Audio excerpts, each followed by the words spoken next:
કચ્છ અને ગુજરાતની રસપ્રદ ઘટનાઓને સમાચાર જાણવા અમારી ચેનલને લાઇક, શેર અને સબસ્ક્રાઇબ કરો. કચ્છમાં ગૌવંશના કલ્યાણ, સંરક્ષણ અને સંવર્ધનના પવિત્ર સંકલ્પ સાથે શ્રી વેદલક્ષણા ગો યાગનું 7 દિવસીય વિશેષ આયોજન કરવામાં આવ્યું છે. કેરાથી મુન્દ્રા રોડ પર આવેલા શ્રી ગોરસિયા સેવા ફાઉન્ડેશન સંચાલિત નિરણ કેન્દ્ર ખાતે આ યજ્ઞ યોજાઈ રહ્યો છે.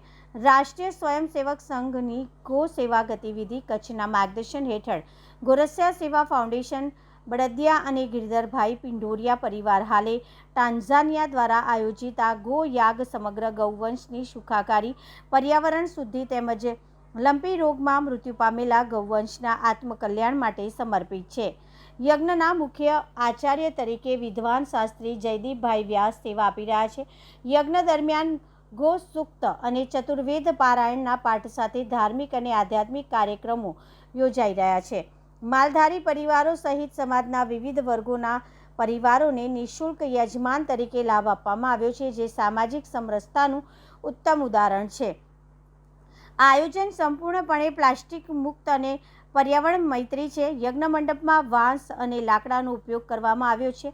યજ્ઞ દરમિયાન ભજન, ગો મહિમા, દર્શન, સંમેલન અને વિશેષ ગો સભાનું પણ આયોજન કરવામાં આવ્યું છે. નિરણ કેન્દ્રના 25 એકર વિસ્તારમાં આશરે 4000 જેટલી ગાયોના દર્શનનો લાભ પણ ભક્તોને મળી રહ્યો છે. આ સમગ્ર આયોજન પર્વતભાઈ ગોરસિયા દ્વારા કરવામાં આવી રહ્યો છે. કચ્છમાં આયોજન ગૌસેવા, આધ્યાત્મિકતા અને પર્યાવરણ જાગૃતિનો અનોખો સંદેશ આપી રહ્યું છે. મેઘજીભાઈ રવજીભાઈ હિરાણી, અંજારની બાજુમાં નાની નાગલપુર નિવાસ છે. રાષ્ટ્રીય સ્વયંસેવક સંઘની અંદર ગો સેવા ગતિવિધિ સૌરાષ્ટ્ર પ્રાંત સંયોજકની જવાબદારી છે. અત્યારે જે વેદલક્ષણા ગો યાગ છે એનો જે વિચાર છે કે 2 વર્ષ પહેલાં કચ્છની અંદર એક લંપી નામનો જે વાયરસ આવ્યો, એમાં કચ્છમાં હજારોની સંખ્યામાં ગાયોના જે મૃત્યુ થયા, તો એના ઉપર એક વિચાર આવ્યો કે ગાયોને પરમ શાંતિ મળે, તો એને લઈને એક ગો યાગનું આયોજન થયું. તો એના જે મુખ્ય ઉદ્દેશ છે, એક તો જે લંપીમાં જે ગાયોના મૃત્યુ થયા અને આત્મકલ્યાણ અર્થે ગાયોના ગોપાલન, ગો સંવર્ધન માટે, પર્યાવરણના રક્ષણ માટે અને દરેક પરિવાર સુધી જે ગાયનો જે સારો વિચાર છે એ પહોંચે, એને લઈને એ વિચાર નક્કી થયો. એમાં રાષ્ટ્રીય સ્વયંસેવક સંઘની ગો સેવા ગતિવિધિ, શ્રી ગોરસિયા સેવા ફાઉન્ડેશન અને ગિરધરભાઈ પિંડોરિયા પરિવાર તરફથી આ સંપૂર્ણ આયોજન ગોઠવાનું છે. એમાં ખાસ કરીને સંપૂર્ણ વૈદિક પદ્ધતિથી આપણી ભારતીય જે મૂળ ઋષિ પરંપરા હતી એ પરંપરાને લઈને આ યાગનું આયોજન થયું છે. એ યાગની અંદર જ્યારથી ભૂમિપૂજન થયું, તો ભૂમિપૂજનની અંદરથી પણ સોનાના હરથી એ ભૂમિને પવિત્ર કરવામાં આવી હતી. પ્રત્યક્ષ ત્યાં ગાય માતાને બોલાવી અને ગાયનું સીધું ધરતી માતા ઉપર એમનું દૂધનો અભિષેક કરવામાં આવ્યો હતો. અનેક લોકો, સાધુ સંતોની ઉપસ્થિતિમાં યજ્ઞશાળાનું ભૂમિપૂજન અને ધ્વજારોહણ થયું હતું. એના પછી અનેક સ્વયંસેવકોના માધ્યમથી એક વિશાળ સંપૂર્ણ વૈદિક યજ્ઞશાળાનું નિર્માણ થયું. અને એ યજ્ઞશાળામાં કોણ બેસે એ એક પ્રશ્ન હતો. તો સામાન્ય જે જજમાન હોય છે એ બેસતા હોય છે, પણ અહીંયા એક જજમાન પરિવારે એવું કીધું કે અમારા પરિવારમાંથી એક જ હશે. બાકીના જે કચ્છભરમાંથી જે વિવિધ જે સમાજના જે લોકો છે, જે ગાય સાથે જોડાયેલા છે, એ સમાજમાંથી બેસે. એટલે અહીંયા એક સમરસતાનો ભાવ, બધા જ સમાજના, એ દલિત પણ હોઈ શકે, બાકીને અનેક જ્ઞાતિઓ, કુલ મળીને અહીંયા 14 જે જોડલા એ વિવિધ જ્ઞાતિના બેઠા છે. અને એક પણ રૂપિયો લીધા વગર એ જે બ્રાહ્મણની જે દક્ષિણા છે એ દક્ષિણા પણ ગોરસિયા ફાઉન્ડેશન આપશે. એટલે જે સામાન્ય પરિવારો એ આટલા મોટા યજ્ઞમાં એ ક્યારે એને વિચાર પણ ના આવ્યો કે અમે બેસી શકશું, તો એમના માટે પણ એક અવશ્ય મંગલ અવસર પણ પ્રાપ્ત થયો. અને સાથે એ યજ્ઞશાળાનું નિર્માણ થયું, એમાં એક પણ પ્લાસ્ટિકનો કે લોખંડની ખીલીનો પણ ક્યાંય ઉપયોગ કરવામાં નથી આવ્યો. અને આખો જે મહોત્સવ છે એ સંપૂર્ણ પ્લાસ્ટિક મુક્ત છે. અહીંયા જે ભોજન જે બને છે એ પણ તાંબા, પિત્તળ, સ્ટીલના વાસણમાં, એમાં પણ એલ્યુમિનિયમ અને પ્લાસ્ટિકનો ત્યાગ કરવામાં આવ્યો છે. પછી વર્તમાનની અંદર જે ખેતી એક પ્રશ્ન છે, રાજ્યપાલશ્રીએ પણ ગાય આધાર ખેતી ઉપર ખૂબ જ પ્રયત્ન કરે છે, વડાપ્રધાન વગેરે. તો એને લઈને પણ આ રસોઈ જે રોજ જે 2 ટાઈમ ભોજન છે એમાં પણ ગાય આધારિત ખેતીમાં પકાવેલા અનાજ, ફળફળાદી, કઠોળ અને ગાયનું જ ઘી દૂધ માખણનો અહીંયા સંપૂર્ણ ઉપયોગ કરવામાં આવે છે. એટલે 2 ટાઈમ જે બહારથી દર્શનાર્થીઓ જે આવે છે એ સાત્વિક ભોજન લઈ અને ખૂબ જ આનંદની અનુભૂતિ વ્યક્ત કરે છે. બીજી વિશેષતા એ છે કે યજ્ઞશાળાની ચારે બાજુ 21 ગૌવંશ જે જાતવાન કાંકરેજ ગાય છે એની હાજરીમાં એ લગભગ 40 ભૂદેવોના માધ્યમથી આ યજ્ઞ એ ચાલી રહ્યો છે. મુખ્ય જે ભૂદેવ છે એ શાસ્ત્રી જયદીપભાઈ ભુજના છે, એ પરમ ગૌ ભક્ત છે. અને અહીંયા આજુબાજુમાં 5000 ગાયો જે માલધારીની ગાયો છે એના સાનિધ્યમાં આવું દિવ્ય અને ભવ્ય આયોજન થઈ રહ્યું છે. સાથે 3 દિવસ વિશેષ આયોજન છે. 5 તારીખે રાત્રે જે સ્થાનિક જે ભજનો છે એનો લાભ જે 6:30 થી 8:30 મળવાનો છે.